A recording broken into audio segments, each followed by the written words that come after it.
नहीं सुनना, आज हम पिछले को तैयार हैं।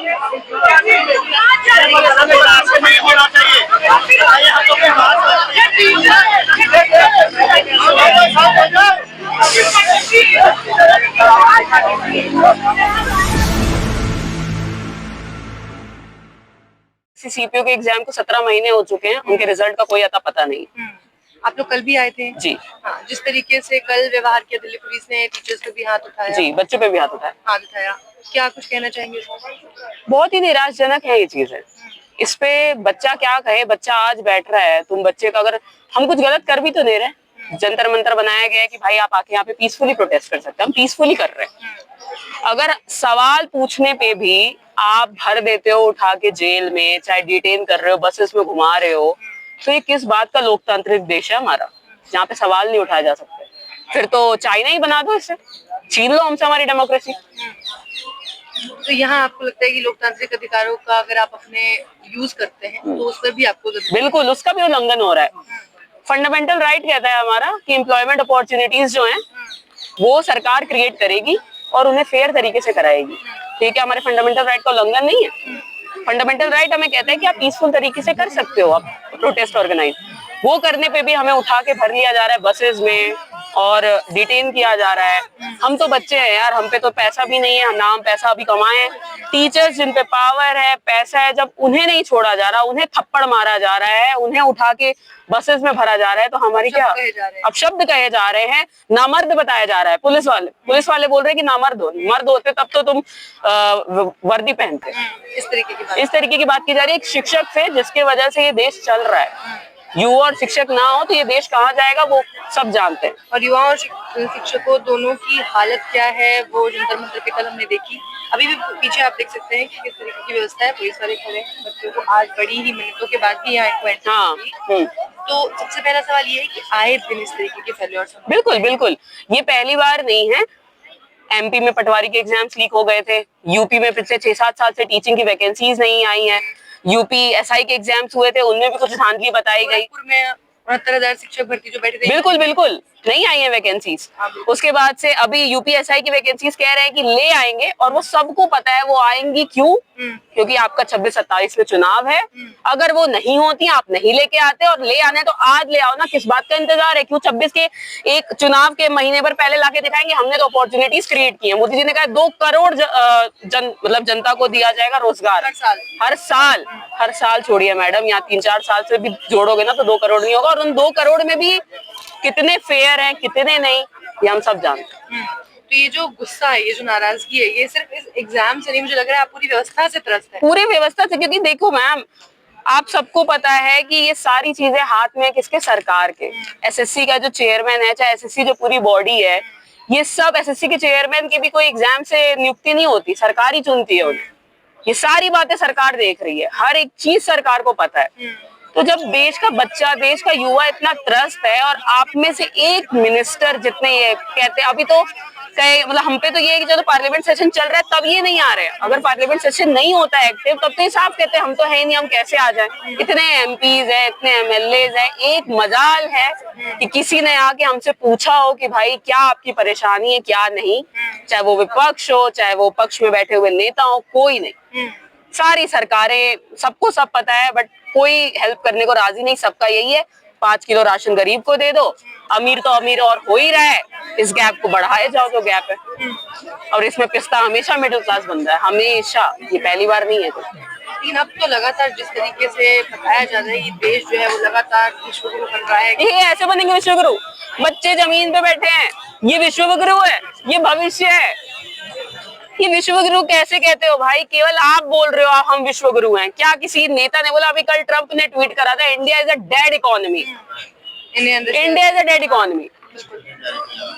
टैरिफ भी लगा रखा है। आप कह रहे हो कि भाई जब से बीजेपी सरकार आई है हमारी इंटरनेशनल छवि सुधर गई है। अरे तुम पहले देश की छवि सुधारो, बाद में इंटरनेशनल सुधारना।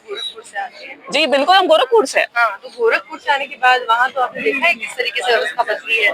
कुछ नहीं बदला है मैम, कुछ नहीं बदला है। अगर 2-4 चीजें मैं मानती, मैं ये नहीं कह रही कि कुछ अच्छाइयां हैं नहीं इस सरकार में, हर सरकार में कुछ अच्छाइयां हैं पर कुछ बुराइयां भी हैं।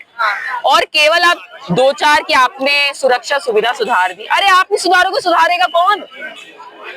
अब मैं मानती हूँ कि आपने सुरक्षा सुविधा सुधारी है गोरखपुर में, चाहे पूरे उत्तर प्रदेश में योगी जी ने अच्छा काम किया है, पर आप एजुकेशन के लिए, यूथ के लिए कुछ नहीं कर रहे।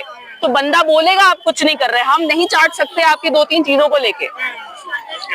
केवल 2-3 वादे तो आपने हमसे किए थे। आपने अपने पूरे मैनिफेस्टो में इतने वादे कर रखे थे, उसके बाद आप उनमें से पूरी कितनी करते हो? मुश्किल से 2-3, और चाहते हो कि उन 2-3 के बेसिस पे आपके 5 वर्ष निकल जाए। निकलते भी हैं, इसमें कोई डाउट नहीं है। एक मंदिर पे पूरा निकल गया है, आप फिर भी तो हार गए। अयोध्यावासी समझदार हैं, मंदिर लेके उनसे रोजगार छीना है, उनके मुंह का निवाला छीना है इन्होंने। तो कैसे कैसे ये सोच रहे हैं कि, और वो भी राम मंदिर जो पूरा नहीं हुआ था उनसे इनॉग्रेशन कर दी थी। क्यों? क्योंकि इलेक्शन सर पे थे। हर चीज इलेक्शन के बेसिस पे है। इलेक्शन आएगा तो नियुक्तियां निकलेंगी। हमें बता दो ना, हम बाकी 4 साल अपने प्राइवेट जॉब कर लेंगे, 1 साल तैयारी कर लेंगे कि 5 साल बाद वैकेंसी आनी है। बता दो 5 वर्षीय योजना है, नहीं है सालाना योजना, पर बताओ तो, खुल के बताओ ना। तो ये आपने अभी कौन सा एग्जाम दिया था आपने? मैंने एसएससी स्टेनो का 2024 में एग्जाम दिया था। 4 या 5 नंबर से मेरे कितने अटेम्प्ट दिए, क्या कुछ किया? ये मेरा चौथा अटेम्प्ट है। ये चौथा है जी। और मैं ये भी मानने को तैयार हूँ कि अगर बाकी तीसरे अटेम्प्ट में मेरा नहीं हुआ, वो मेरी बेशक गलती रही होगी, कि मेरी मेहनत उतनी नहीं रही होगी। पर इस बार जब हम पूरी मेहनत करके आए, आपको ही पता है अगर किसी एक बच्चे का पिछले अटेम्प्ट में 2-3 नंबर से नहीं होता है, तो वो पूरा सक्षम है कि वो अगली बार वो 2-3 नंबर बढ़ा के अच्छे से नौकरी ले सकता है, अपनी मनचाही पोस्ट ले सकता है। पर जब उसको पता चल जाए कि भाई सीट्स तो बिकी हुई है, बैकडोर फंडिंग चल रही है, एक ऐसी कंपनी एग्जाम करा रही है जो कि ऑलरेडी ब्लैक लिस्टेड है, तो उसका मनोबल कहा। मेरा एग्जाम है 6 तारीख को, पढ़ रहे होंगे शायद 7 वाले बच्चे, पर मैं यहाँ बैठी हूँ। क्यों बैठे हो आप यहाँ? इसीलिए बैठे हैं कि भाई वो उस एग्जाम का फायदा है नहीं। उस आपके एग्जाम कराने ना कराने का कोई फायदा नहीं अगर आप एग्जाम ढंग से नहीं कराते हो तो। आ गया प्रशासन आपको? हाँ, यही काम है इनके, यही काम है, इसीलिए है यहाँ पे। इनके भी बच्चे होंगे, ये खुद भी एसएससी के थ्रू गए हैं। बिल्कुल सही, इनके बच्चे भी तैयारी कर रहे होंगे और कर रहे होंगे, करेंगे भी, पर उम्मीद नहीं है हमें, ना सरकार से उम्मीद है ना किसी से। हम ही ने इन्हें बैठाया है सीटों पे, और आज ये हमारे साथ ऐसा करेंगे। हमें कभी पता होता तो शायद हमें बैठाते भी नहीं, पर सरकार है, वक्त है, सबका बदलता है, इनका भी बदलेगा। लेकिन ये बदलाव सबसे ज्यादा तो युवाओं के हाथ में होती है। बिल्कुल, युवा कर रहे हैं भाई, जुट रहे हैं बच्चे, बिहार से, बंगाल से, हर जगह प्रोटेस्ट चल रहे हैं। बंगाल में बच्चे कर रहे हैं, बिहार, अरे लखनऊ में जो गूंगे बह रहे हैं वो प्रोटेस्ट कर रहे हैं भाई। हम पे तो जुबान है, हम फिर भी इजीली कर पा रहे हैं, उनपे दया नहीं आ रही इन्हें जब, तो और किसी पे क्या है? कैसे सुनेगी प्रशासन जब आज यहाँ संसद सत्र चल रहा है, कुछ ही दूरी पे संसद है और तब नहीं सुन रही है सरकार, तो कैसे सुनेगी? हम तो मेहनत कर सकते हैं, हमें तो उम्मीद पे हम जिंदा है। घर वाले पैसे भिजवा रहे हैं, तब तक हम यहाँ पे हैं। एक वक्त आएगा कि घर वाले भी कहेंगे कि उन्हें भी सरकार से उम्मीद नहीं है, चलो भाई प्राइवेट के चपरासी हम भी बन जाएंगे। वहाँ भी तो क्या ही हाल है, टीसीएस जैसी कंपनी 12,000 लोगों को ले ऑफ कर रही है, तो कहीं भी सिक्योर नहीं है आज का यूथ। तो कहते ही है ना कि युवाओं को रोजगार तो पकौड़ा तलना भी। हाँ, तो वो खुद, अगर देखिए सिंपल सी चीज है, जब इंसान पढ़ा लिखा होता है तो उसे पढ़ाई की वैल्यू है। तो इंसान खुद पढ़ा लिखा नहीं है, वो पकौड़ा ही तलवाएगा और क्या तलवाएगा। कंपनी आई है, छोटी-छोटी कंपनी जो डिमांड कंपनी है, ब्लैक लिस्टेड कंपनी है, इसलिए वापस एग्जाम लेके टीसीएस को दिया जाए। जितनी राजनीति इसने की थी, ब्लैक लिस्ट हो चुकी थी, प्रबल संभावना है कि आप भी करेंगे। दूसरी बात, जितने एग्जाम सेंटर्स आपने देखे होंगे सर, 15-15 साल पुराने कंप्यूटर लेते हैं और सिस्टम नहीं चल रहे, माउस काम नहीं कर रहा, कंप्यूटर काम नहीं कर रहा, बच्चा अपना पेपर सॉल्व करेगा, कंप्यूटर को ठीक करने में लगा रहेगा, बार-बार वही चीजें। तो बहुत सारी चीजों में यहाँ गलतियां हुई है, वो सुधार करेगी। 5 मांगे हमने लिखे थे।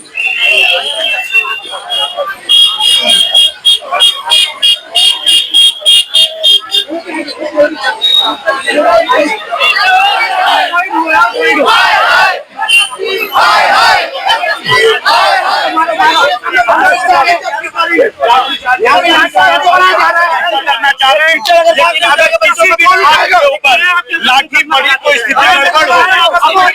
मेरा नाम आशुतोष है, मैं अड्डा 24/7 से हूँ, और अगर किसी छात्र के ऊपर लाठी पड़ी तो स्थिति बिगड़ेगी।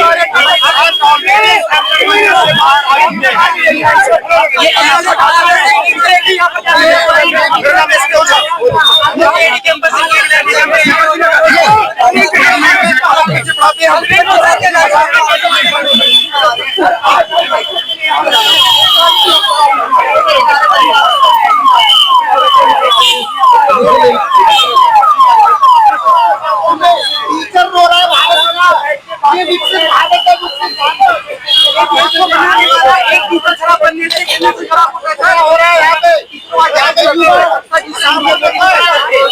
का युवा हो रहा है सड़कों पे।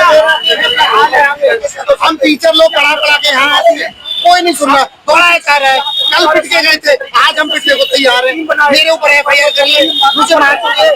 क्या इन्होंने सरकारी नौकरी नहीं दी? हमारे बच्चों का अधिकार नहीं है क्या? हम 3 स्टार नहीं बनाते? मैं कितने इंस्पेक्टर बना चुका हूँ, कितने इंस्पेक्टर मैंने बनाए, तो मैं कैसे हमें पता चले? बच्चे को ना पेपर का पता, ना बच्चों को रिजल्ट का पता, और बच्चे पेपर गलत आ रहा है, माउस नहीं चल रहा, पूरा सिस्टम करप्ट है, पूरा मीडिया करप्ट है। यहाँ पे इन लोगों ने सारे किसी को टिकने दे रहे हैं, सब पारदर्शिता कर रहे हैं। हम बड़े बड़े चैनलों पे हमारी बात नहीं सुनाई जा रही। कैसे करेंगे फिर? हम बात रखने के लिए आए थे, कल भी शांति बात करना, आतंकवादी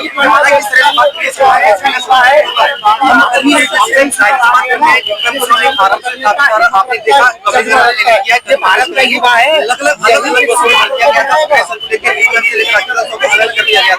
हम सभी जो टीचर आपस में आराम से बात कर रहे हैं, यहाँ पर 4 बात को बोला गया कि 4 टीचर भविष्य में बात करने जाएंगे। 4 टीचर भी राजी हुए, उसमें से नवीन सर बातचीत कोई की नहीं, इससे पहले लोग लाइन चार्ज कर दिए और ऐसा माहौल क्रिएट कर दिया लोगों ने कि जैसे टीचर यहाँ पर विद्रोह मचा रहे हैं। अगर सर में धरना करना होता तो कल में विद्यार्थी को लेकर आते। बातचीत की कोई संभावना है? अभी बातचीत का बस आश्वासन दिया है, कोई इस पर लिखित नोटिफिकेशन नहीं दिया है कि आश्वासन दिया है जो पिछले 10 साल से करते आ रहे हैं।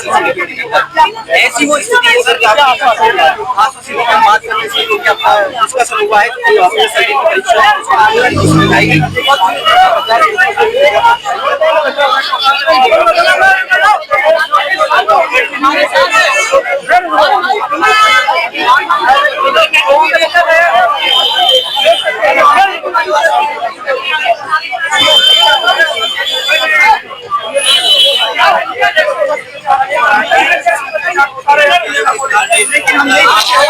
बच्चों के साथ है, बच्चों के साथ रहेगा, गलती अत्याचार नहीं हो सकता बच्चों के साथ। ये हमारे सामने होना चाहिए।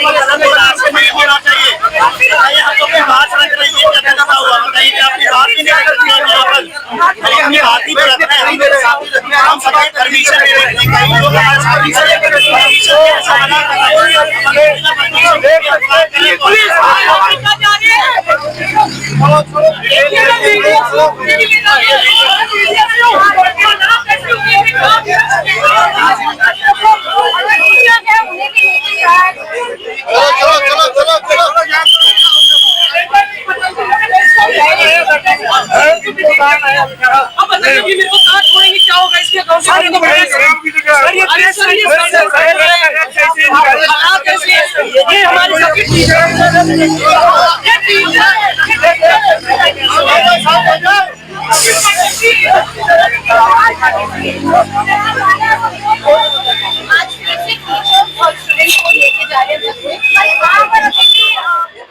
उन्होंने कहा कि सर हमें आधा घंटा आप दे दीजिए, आधे घंटे में हमारी बात करके यहाँ से चले गए।